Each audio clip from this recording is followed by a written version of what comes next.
Many of us find spiritual growth to be both challenging and a little mysterious.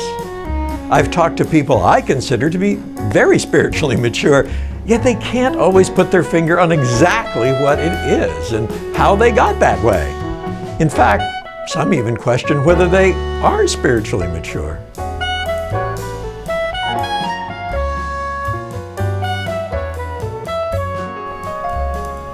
As I studied in preparation to write Refresh, I concluded that spiritual maturity is fundamentally a work of the Holy Spirit in our lives.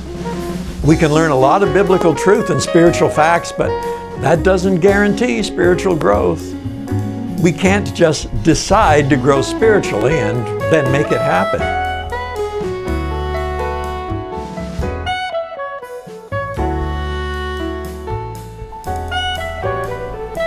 But what we can do is prepare ourselves for His work.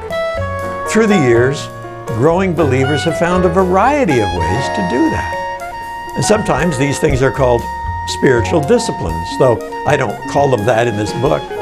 We're not talking mysticism here. We're talking about practicing the things that Christian preachers, pastors, and parents have told us for years.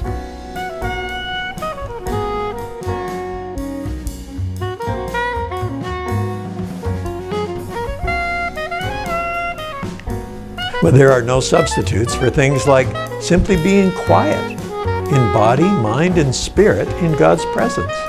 And we need to be quiet enough to be able to hear from God when we read His Word.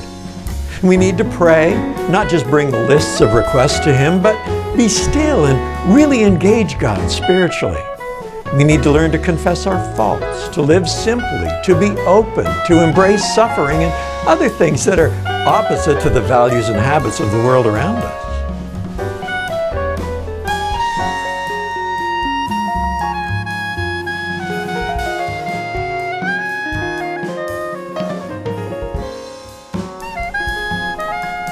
In Refresh, I really tried to demonstrate the biblical nature of all of the things I raised.